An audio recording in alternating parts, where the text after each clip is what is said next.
નમસ્કાર દર્શક મિત્રો, હું છું જિગ્નેશ મહેતા. ગ્રામી ન્યૂઝના ડિજિટલ પ્લેટફોર્મમાં આપનું સ્વાગત છે. એક નજર મુખ્ય સમાચાર. આમ તો ચોમાસું શરૂ થતાની સાથે જ આકાશમાંથી વરસાદી મેઘમહેર થતી હોય છે, પરંતુ આ વખતે સિઝનના પહેલા જ વરસાદમાં જાણે વરસાદ આકાશમાંથી કહેર કરી રહ્યો હોય તેમ સુરત જિલ્લાને સમગ્ર સાર્વત્રિક વરસાદ વરસી રહ્યો છે. સતત 2 દિવસથી વરસાદના પગલે બારડોલી પ્રભાવિત થયું છે.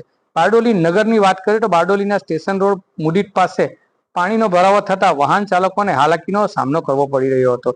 બારડોલીની શાસ્ત્રી રોડ પર આવેલા દીપનગર, આશાપુરી માતા મંદિર, જાગૃતિનગર, ગોપાલનગર સહિતના વિસ્તારોમાં પાણી તો જાણે કહેર કર્યું હોય તેમ દ્રશ્યોમાં તમે જોઈ શકો છો કે અવર જવર તો દૂરની વાત છે, પરંતુ પાણી દુકાનમાં પ્રવેશી ચૂક્યા છે અને આ વિસ્તાર સતત 2 દિવસથી પ્રભાવિત થયો છે.